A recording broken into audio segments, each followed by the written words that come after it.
삶이 무엇인지 이해하려면 우리가 세 곳을 방문해야 된다고 늘 합니다. 힘들 때도, 삶이 흔들릴 때도, 삶에 무언가 허전하면 다음과 같은 세 곳을 방문해 보랍니다. 첫 번째는 병원입니다. 병원에 가면 건강보다 아름다운 것은 없다는 것을 깨닫게 됩니다. 병원에 가면 요즘에는 마치 KTX 서울역 대합실처럼 사람들이 많아도 너무 많습니다. 대기줄만 해도 1시간 이상씩 됩니다. 검사하는 이들도 많습니다. 내가 건강하게 걷고 있다는 것이 얼마나 행복한 일인지 우리는 병원을 가보면 알 수 있습니다. 두 번째는 교도소입니다. 자유가 가장 소중한 것임을 깨닫게 됩니다. 하나님이 주신 자유를 잘못 사용하다가 교도소에 갇히면 가장 큰 자유를 박탈당합니다. 이렇게 교도소 가기 전에 사람을 억류하는 것을 구속이라고 합니다. 그런데 단어의 한문은 틀리지만 하나님이 우리를 구속했다, 구원했다라고 할 때도 구속입니다. 우리는 하나님께 이렇게 교도소에 갇히는 구속의 의미가 아니라 하나님 앞에 구원받았다는 것을 우리가 깨닫기는 나를 하나님이 구속해서 내 자유를 박탈한 겁니다. 그 말은 내 마음대로 살 수 없다는 뜻이기도 한 것이죠. 세 번째는 묘지랍니다. 공동묘지. 삶은 살아보니 아무런 가치가 없다는 것을 깨닫게 됩니다. 우리는 이 땅에 살아가면서 언젠가는 하나님의 나라로 갈 것이라는 것을 확실하면서도 우리는 이 땅에 머물기를 소망하는 그런 경향이 많습니다. 우리는 언젠가 우리가 걷는 이 땅이 내일 우리의 지붕이 될 수도 있습니다. 우리는 언젠가 우리 모두가 다 묘지에 묻힐 것인데 그동안 그러면 우리는 어떻게 살아야 할까? 하나님이 이미 우리에게 이렇게 말씀하신 적이 있습니다. 히브리서 9장 27절 시작. 한 번 죽는 것은 사람들에게 정해진 일이며 그 후에는 심판이 있습니다. 아멘. 여기 정해진 일이라 이게 기가 막힌 뜻이 있습니다. 이 헬라어의 본래의 뜻은 누군가를 위해 예비되다 라고 하는 뜻이 있습니다. 누군가를 위해서 예비되다. 저와 여러분을 위해서 죽음은 예비된 것입니다. 그러니까 우리는 그 예비된 날짜를 받아놓은 상태인데 우리는 그 날짜는 아무도 모릅니다만은 그 전에 우리는 어떻게 살아야 할까? 이것이 우리의 삶의 목표가 되는 것입니다.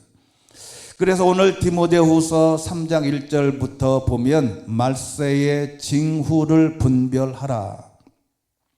너는 이것을 알아라. 말세의 어려운 때가 올 것이다. 사도 바울이 젊은 종이었던 디모데에게 쓴 글 중에 하나입니다. 여기 말세는 종말이라는 뜻이고 세는 헤메라라고 하는 낮이라는 뜻인데 재림과 심판의 날이라고 하는 뜻도 헬라어에 담겨져 있습니다. 우리가 이 말세, 종말이라고 하는 것은 예수님의 초림과 그러니까 예수님이 오신 그 날과 재림 사이의 마지막 시대를 뜻하는 것입니다. 오늘날 우리는 그 시대의 한가운데 살고 있음을 인정해야 합니다. 사도 바울은 디모데에게 이런 단순한 정보가 아닌 영적 경고로서 이것을 좀 알면 좋겠다라고 쓴 글입니다.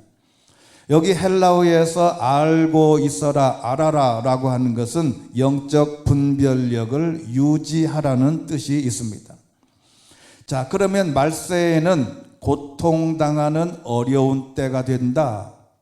여러분 이게 무슨 뜻인지 깊이 묵상할 내용입니다.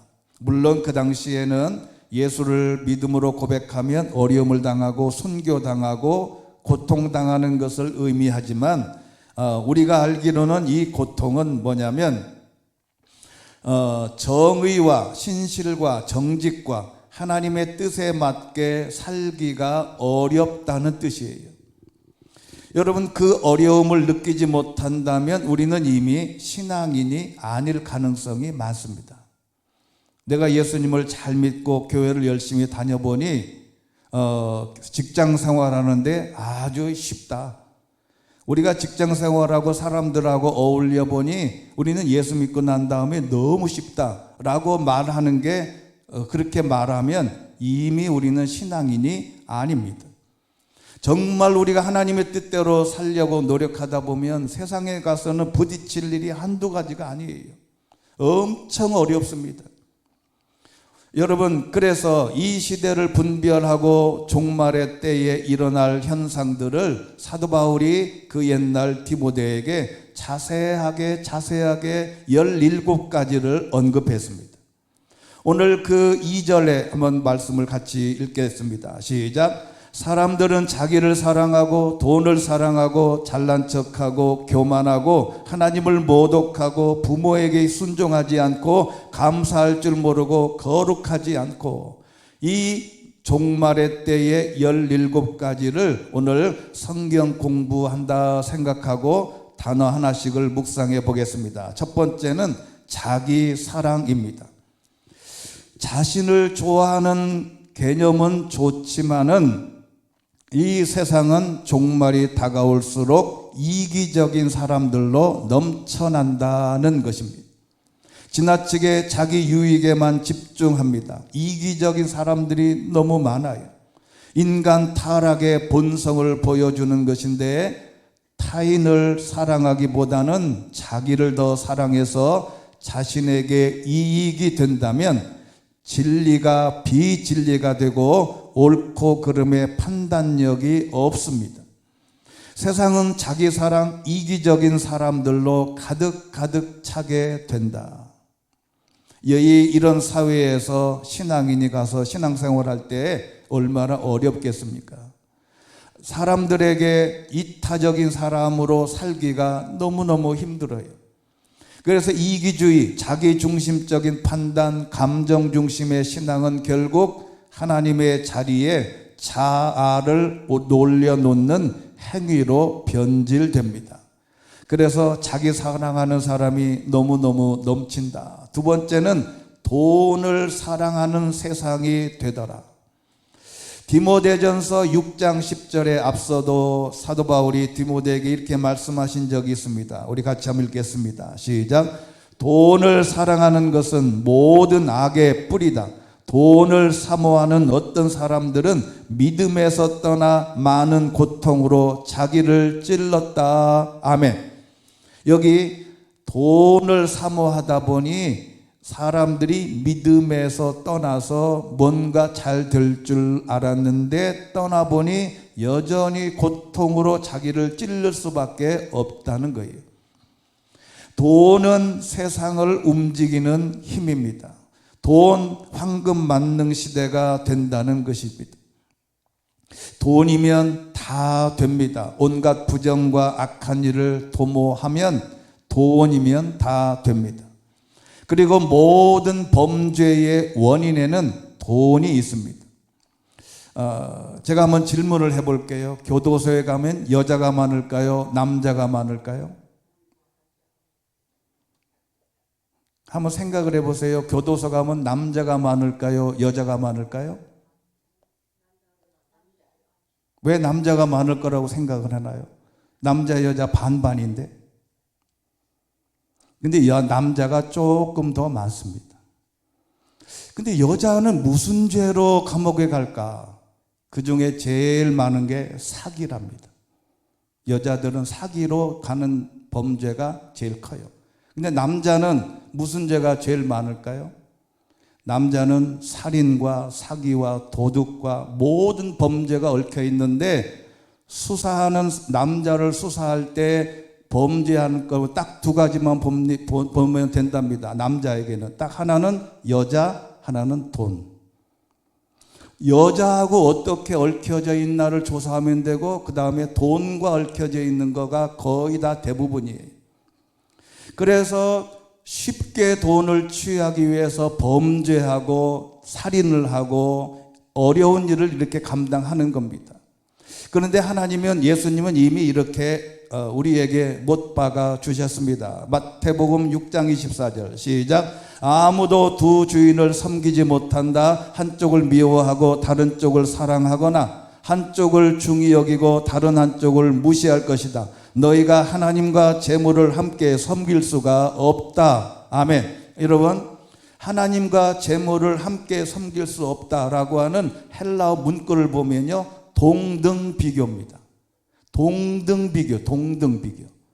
비교할 때 어느 하나가 열등하다는 것을 나타내기 위한 비교가 아니고 동등합니다. 하나님은, 사람은 하나님과 재물을 동등하게 비교하고 동등하게 여길 수 있다.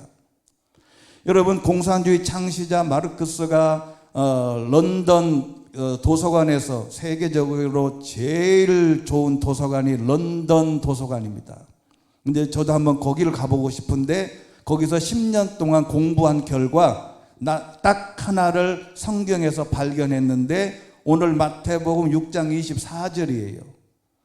왜 그러냐면 하나님과 재물을 동등하게 비교할 수 있다는 걸 알고 마르크스가 무릎을 딱 친 거예요. 아, 재물도 물질도 다스카피탈이라고 하는 이 책을 써서 공산주의 시대가 얼마나 이 세계를 망쳤어요. 바로 하나님과 재물을 동등하게 여길 수 있다는 인간의 마음을 파악한 겁니다. 여러분, 우리는 이거를 무너뜨려야 돼요. 하나님보다 재물을 더 사랑하면 안 되고, 재물, 돈보다 하나님을 더 사랑해야 될 줄로 믿습니다. 이 마인드를 꼭 기억을 하셔야 됩니다. 세 번째는 잘난 척한다, 자랑한다. 특히 허풍 떠는 사람, 뻥장이, 이런 뜻이 있어요. 여러분, 세상에 나가보면 잘난 체 하는 사람들이 정말 많아요. 저는 기본적으로 잘난 사람은 잘난 척 해도 된다, 그런 이론이에요. 그런데 잘나지 못한 사람이 잘난 척 하는 것은 참 보기 민망합니다. 그래서 종말에는 잘난 체하고 자기 지식을 사랑하고 남의 생각을 무시하고 강요하고 내 생각이 옳다고 강요하고, 그렇지 않으면 분노하는 시대가 되더라. 여러분, 우리는 하나님 앞에서 자랑할 것은 내가 얼마나 하나님 앞에 충성했냐라는 것밖에 없습니다. 네 번째는 교만입니다. 이 교만은 우리가 잘 아는 대로 나보다 다른 사람을 높여보는 게 낮게 보는 게 교만이에요. 우리는 세상에 나가서 모든 사람을 다 높게, 나보다 위에, 나보다 상관으로 여기면 그 사람이 진실된 사람일 가능성이 많습니다. 어디를 가든지 사람을 무시하고 종업원을 무시하고 나보다 하찮게 보이는 옷 입은 사람도 무시하면 이게 바로 교만인데, 하나님은 이렇게 말씀하셨어요. 잠언 16장 5절 말씀 시작. 마음이 교만한 사람은 하나님이 싫어하시니 그들은 반드시 벌을 받게 될 것이다. 아멘. 하나님은 마음이 교만한 사람을 싫어하신답니다. 하나님이 싫어하시는 게 몇 가지가 있어요. 그 중에 교만한 사람들을 싫어한답니다.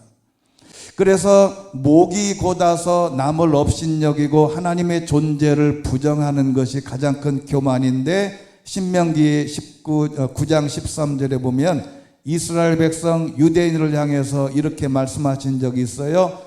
또 여호와께서 내게 말씀하셨다. 내가 저 백성들을 보니 정말 목이 곧은 백성들이다. 목이 곧아서 겸손하지 않고 내 목을 숙여서 인사가 안 되는 거죠. 목이 곧아서 뻣뻣한 겁니다. 하나님은 우리에게 겸손하라 말씀하셨기 때문에 이렇게 목이 곧은 사람들을 하나님은 싫어하시더라. 다섯 번째는 하나님을 모독하는 것입니다. 하나님을 싫어하고 하나님의 이름을 더럽히는 것인데, 요즘에는요, 신앙인들이 내가 직접 하나님을 모독하고 발언하는 사람들은 그렇게 많지를 않습니다. 우리는 어떻게 하나님을 모독하냐? 이것은 내가 하나님을 믿는 신앙인이 하나님의 뜻대로 살지 못하고 빛과 소금의 역할을 감당하지 못해서 하나님의 이름을 더럽히는 것이 더 나쁩니다. 여러분, 우리가 한국교회가 여러 가지 시대적인 역할을 감당하지 못하고 빛과 소금의 역할을 감당하지 못해서 세상 사람들에게 비아냥거리가 될 예도 많습니다. 그것은 우리가 하나님의 이름을 모독하는 것입니다. 이게 정말 눈물겹도록 힘들고 어려운 일입니다. 나 때문에 하나님의 이름이 더럽혀지지 않게 해야 한다는 것이 하나님의 음성입니다. 그리고 이제 오늘 6번째, 부모 거역입니다. 자, 오늘은 어버이 주일인데 이 부모를 거역하는 시대가 왜 종말의 시대에 이 현상이 나타날까? 이게 오늘 가장 중요한 요소 중에 하나입니다. 말세에 나타날 증상 10계명 중에 제5계명인데 인간을 향한 계명 중에 첫 계명입니다.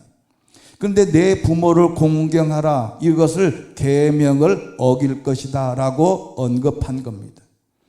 여러분, 우리나라는 오늘은 어버이 주일인데 미국은 아버지 날과 어머니 주일이 따로 있어요. 제가 하필 몇 년 전에 시카고에 가서 요 때에 갔었는데 그때 갔더니 어머니 주일하고 Mother's Day하고 Father's Day가 두 개가 따로따로 있어요. 한 주는 어머니만, 그 다음 주에는 아버지만. 우리나라는 어때요? 짬뽕이에요. 그래서 애매합니다. 여러분, 우리나라도 주일도 그냥 어머니 주일, 아버지 주일을 따로 했으면 좋겠어요. 우리가 보통 어버이날의 시초는 1956년 5월 8일 날 대한예수교 장로회 청년회 전국연합회 일명 YMCA에서 어머니의 날 Mother's Day를 제정했습니다.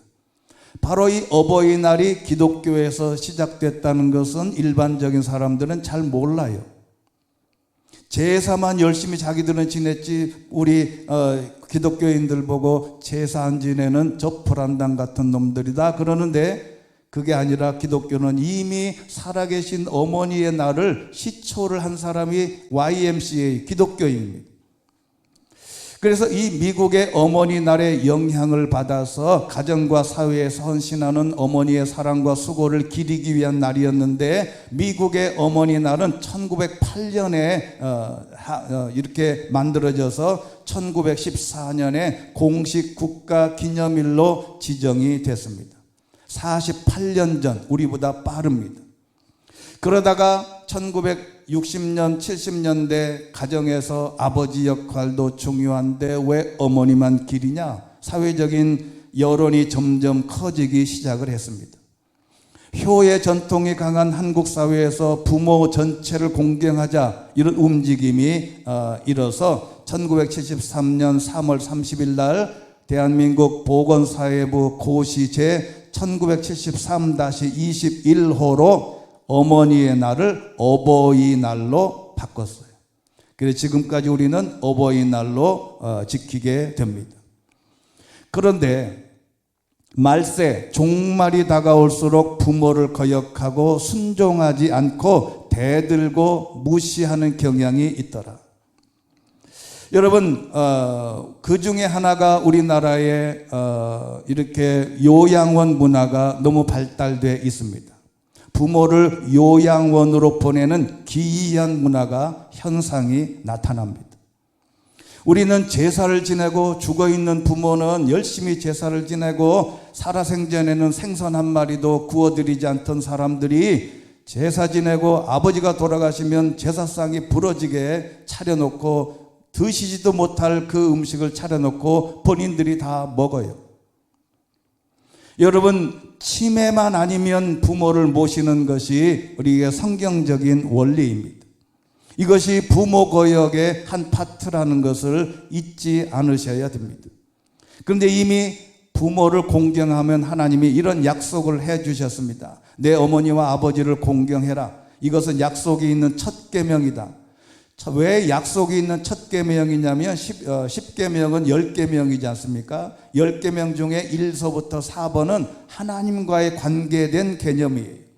5계명서부터 6계명까지는 사람들과의 관계된 계명입니다. 그 첫 번째가 부모를 공경하면 잘 되고, 여기 공경은 높이 평가하다. 아버지의 어머니의 살아온 흔적을 높게 평가해 주는 것. 그리고 두 번째는 잘 된답니다. 여기 기노마이라고 하는 이 단어가 기가 막힌 단어가 있는데 이 뜻은 뭐냐면 되는 원인이 되다. 한번 따라해 보시겠습니다. 되는 원인이 되다. 뭔가가 되는 원인이 되는 거예요. 잘 되는 원인이 되는 거예요. 내가 부자가 되는 원인이 되는 겁니다. 성공하는 원인이 되는 거예요.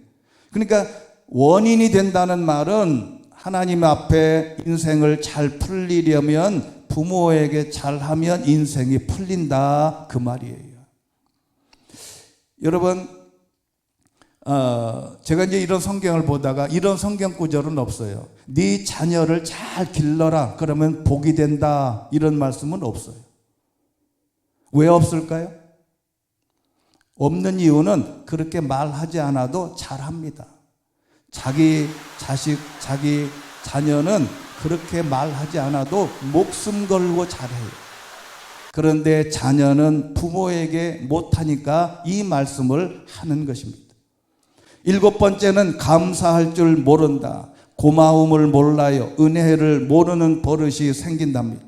하나님의 은혜를 모르고 부모의 은혜를 모르고 감사가 상실됐습니다. 불평과 불만으로 가득 차서 사회를 증오하고 부모를 증오하고 피폐된 삶을 살 수 있는 사람들이 많아진다. 8번째는 거룩하지 않고 이 신앙심이 없는 사람들이 날로 늘어나요. 거룩하고 정직하게 살면 세상에서 살아남기 힘들기 때문에 신앙생활하고 직장에만 들어가면 신앙생활하기가 어렵습니다. 그리고 신앙생활을 유지하는 것도 힘들어요.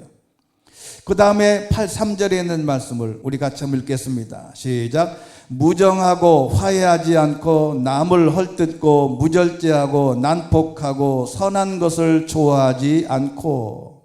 자, 그런데 오늘 무정이라는 단어도 오늘 가정의 달 어버이날과 같이 상용하는 구절 중에 하나입니다.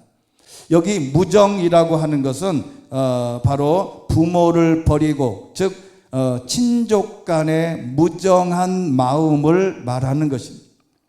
이게 기본적인 가족 간의 사랑이 없어진답니다.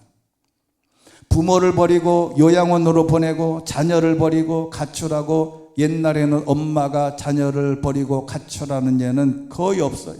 근데 지금은 많습니다. 제가 이런 아주 재미있는 글들이 있어요. 한번 잘 들어보세요. 의왕하고 태어난 내 자식이 사춘기가 되면 남남이고 군대 가면 손님이고 장가 가면 사돈이다.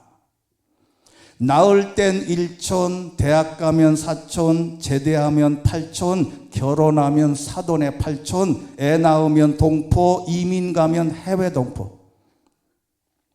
장가간 아들은 희미한 옛사랑의 그림자, 며느리는 가까이 하기엔 너무 먼 당신. 장가간 아들은 큰 도둑, 며느리는 좀 도둑, 손자들은 떼강도.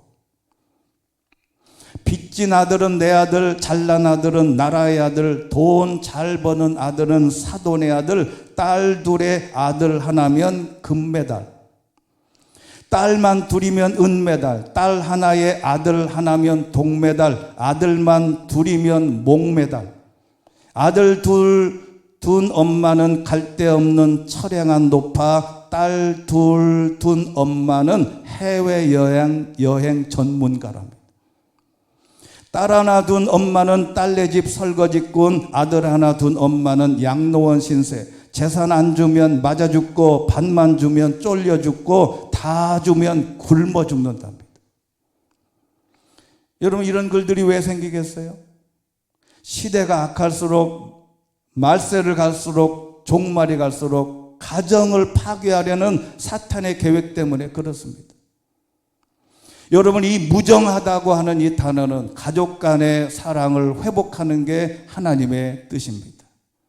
10번째는 화해하지 않고 라는 뜻은 자신이 옳다고 주장만을 앞세우는 완고함의 뜻입니다. 사람이 너무 완고해져서 내 생각이 맞다는 이 완고함이 버릴 수가 없어요. 사람들하고 대화해보면 큰 벽이 있는 것 같아서 대화가 안 돼요. 그리고 내 의견을 상대방의 내 말을 상대방이 들어야만 된다고 생각을 합니다. 그 다음에 11번째는 모함하고 남을 헐뜯고 라는 것인데 이게 사탄의 거짓 비방자의 뜻입니다. 은유적으로가 아주 헬라어의 깊은 뜻이 있는데 하나님을 위해서가 아닌 악마의 편에서 행동하는 사람이라는 뜻이 있답니다. 악의 편에 서서 일하는 사람, 악의를 가지고 있는 사람들을 지지하는 것, 이것이 가장 큰 문제입니다. 그리고 12번째는 무절제입니다. 우리가 성령의 9가지 열매 중에 가장 마지막이 절제입니다. 이 절제하지 못한다는 것은 난폭해지는 겁니다. 여러분, 이게 사람이 이상하게 성격적으로 난폭해지고 폭력적이 되고 그냥 가정에서 어디서든지 물리적인 폭력으로 해결하려고 하고 더군다나 말의 폭력이 너무너무 심해요. 요즘에는 탤런트들이, 배우들이 이렇게 대중을 상대로 활동했던 사람들이 댓글 때문에 자살하는 사람이 너무너무 많아요. 이게 엄청난 폭력입니다. 말로 다 할 수 없는 폭력이에요. 이 말 한마디가 사람들의 마음을 상하게 하고 피폐해지고 사람을 죽음에 몰아넣는 것이 지금 이 시대의 인터넷 문화 중에 하나입니다. 그래서 13번째는 난폭하고 사납게 됩니다. 길들여지질 않아요.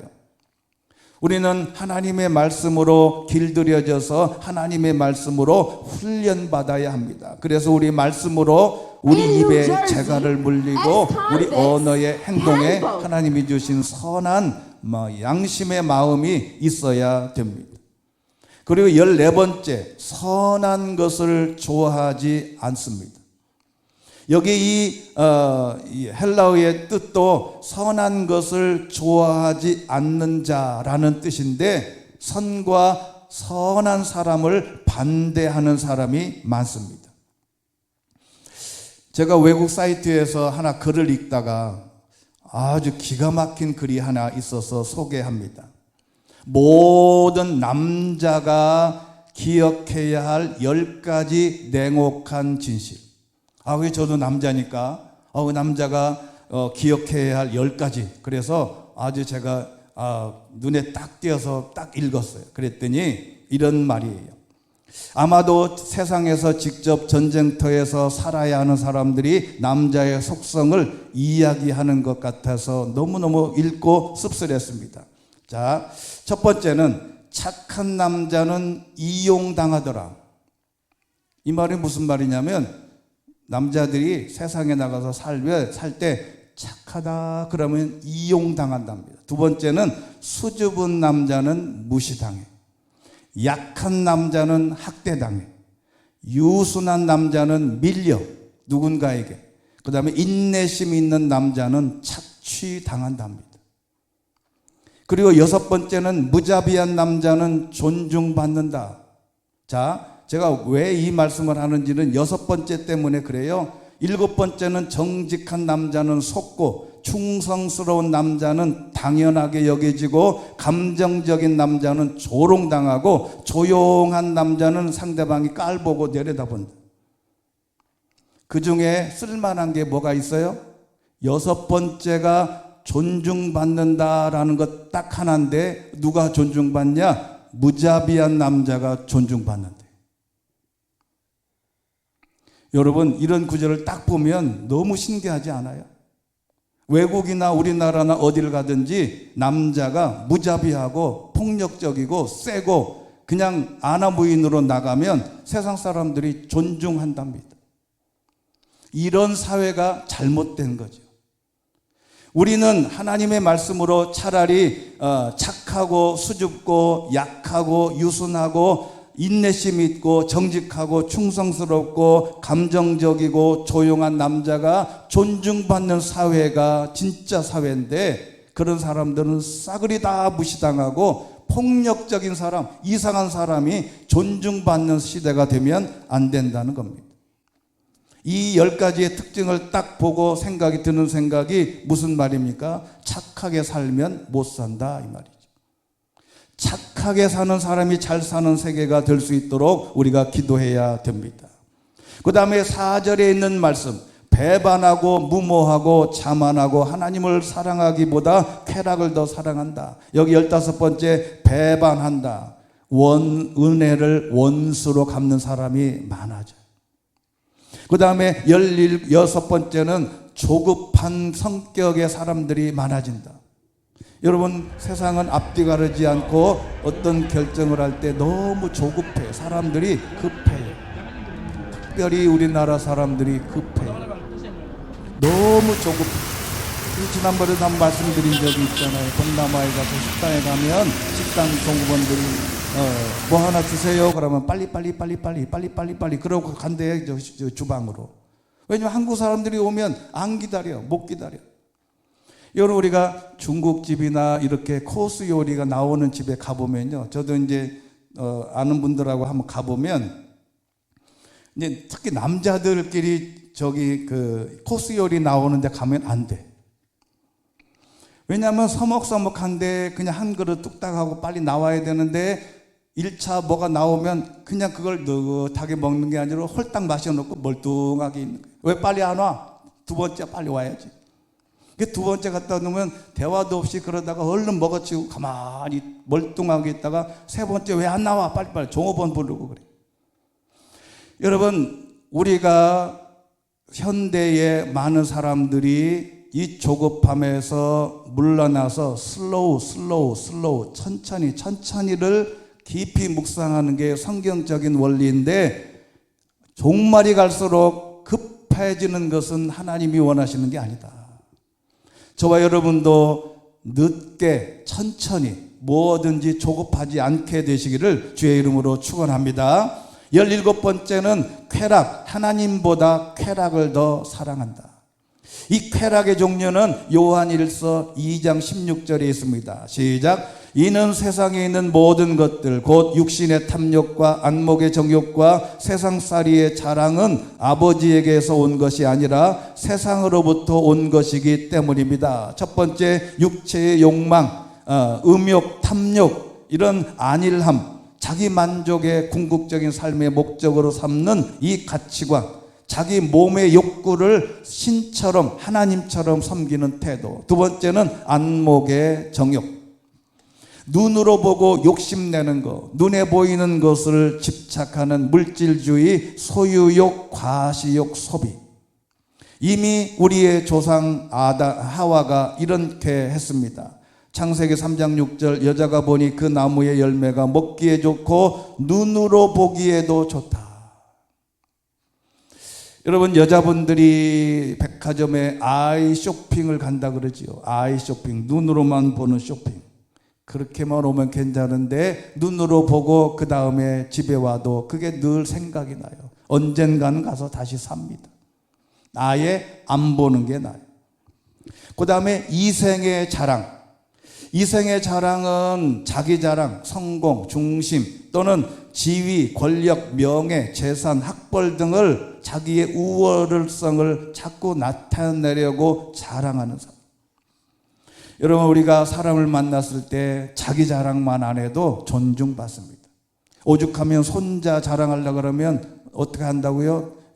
여기 양동원 여기 주민센터 가면요, 돈을 만 원 놓고 자랑하려는.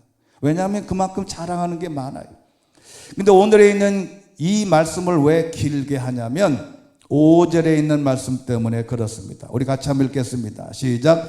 경건의 모양은 있으나 경건의 능력은 인정하지 않게 될 것이다. 너는 이런 사람들을 멀리해라.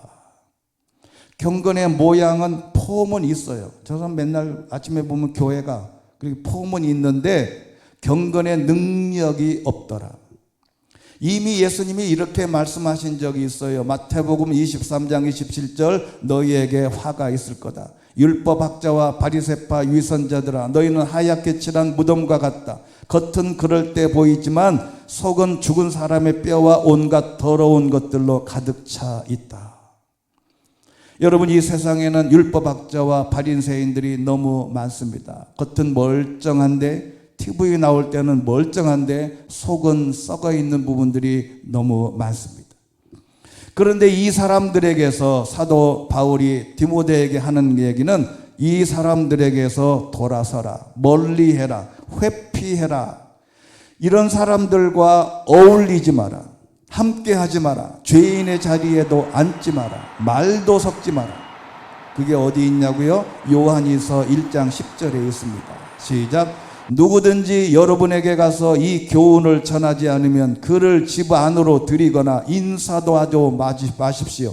그에게 인사하는 사람은 그의 악한 일에 동참하는 것입니다. 여러분, 이단이 문을 열면 열어주지 말아야 돼요. 열면 안 된다는 거예요. 들이지도 말고 인사도 하지 마라. 왜냐하면 악한 사람과 선한 사람이 싸우면 누가 이기냐면 악한 사람이 이겨요.